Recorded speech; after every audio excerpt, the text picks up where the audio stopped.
First, we need to say that weight loss is actually simple, but it is not easy.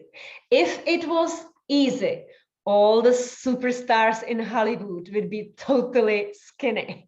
And sometimes people say, well, but they have private chef and they have private personal trainer. And still, look at Oprah, that she's fighting actually with the weight for more than 30, 40 years. So it's not about money, it's about the mindset and determination, and of course, a little bit of genes. But here are 5 categories that are very important. If you know me, you know that I am a science-based nutritionist and I have a holistic view. Therefore, in every presentation that I do, I cover all the pillars of the well-being. And let's start with the mental, the mindset. Because first we create habits, and then the habits create us. Very often we are creatures of the bad habits that we have learned in the childhood, or we were influenced by the environment, you know, the partners and friends and colleagues that slowly talk us into doing something with them. Also, we have limiting beliefs.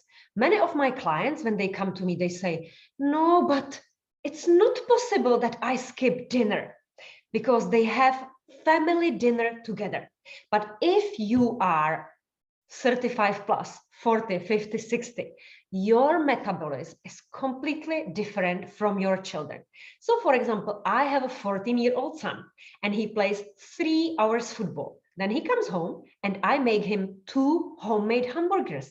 I cannot have at 8 o'clock in the evening 2 homemade hamburgers with him, because I am 40 plus and majority of my time I'm sitting and preparing presentations like this. So you see, I can sit at the table with him and have a nice conversation, but I necessarily don't need to eat the same meal. So that is a limiting belief. And I ask you, what is your limiting belief? Is it that, for example, breakfast needs to be sweet, or that you must eat breakfast? The last thing is brain chemistry.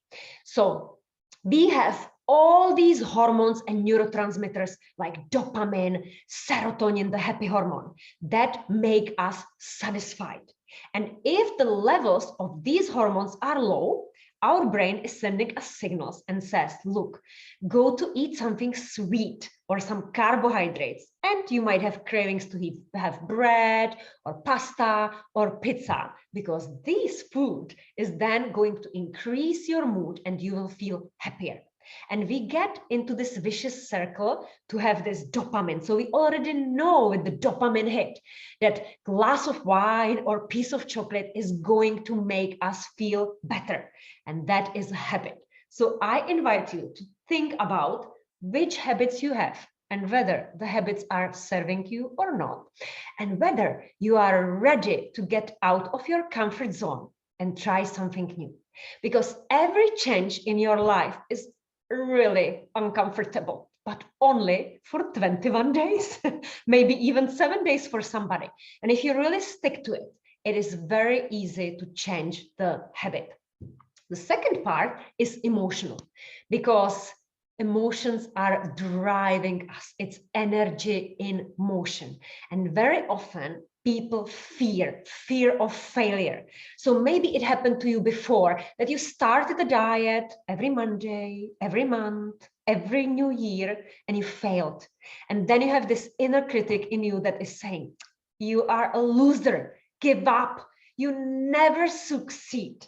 But that is not like this. You have to break down the fear and keep trying. Maybe you will fail 7 times, but you get up 8 times.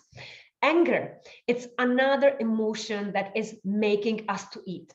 And here we talk about emotional overeating, because very often, if you are aware of it, you are not physically hungry. You are not craving broccoli or apple. You want something sweet to make yourself feel better. Maybe you feel lonely and you go in the evening and have chocolate or ice cream. So this is emotional overeating. And unless you recognize your emotions and you handle them, you will not be able to break out of this vicious circle. The third type is physical exercise, this physical well-being. So many of my clients start exercising like crazy, especially in January.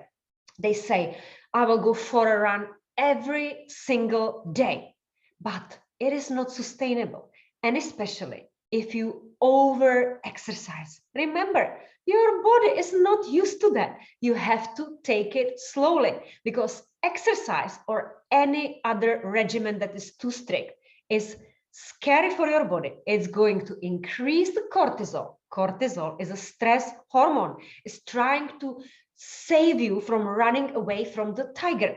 And then it's going to increase blood glucose levels. When you have high blood glucose levels, this is going to spike insulin, another hormone, and insulin is a fat maker. And we will talk about it a little bit later. Opposite to that is complete inactivity. So if you are like me and you sit most of your time at the computer, you need to do some activity during the day. And it doesn't have to be exercise. It can be just even cleaning or going for a walk with dogs. So this activity can help you to burn more calories than the actual exercise. And we will cover it in details a little bit later. And nutrition, obviously. As a science-based nutritionist, I see every single client doing mistakes. So it's all about the lack of knowledge. So somebody, for example, tells me, oh, my New Year's resolution is to drink orange juice in the morning. That's the worst thing that you can do. And so on it goes. Even though it seems to you healthy, believe me, it's not. Definitely not for the weight loss. And spiritual. Every time when you want to lose the weight or when you want to make some change in any area of your life, you need to know your why. Simon Sinek says that if you know your why, the how and what to do comes after, because you will always be driven by this purpose and so motivated that you will know exactly what to do.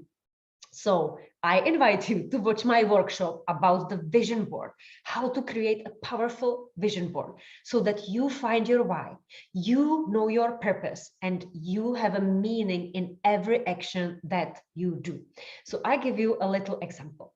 I had a client that wanted to lose weight, and she said, I want to lose 10 kilos. But why did she want to lose the weight?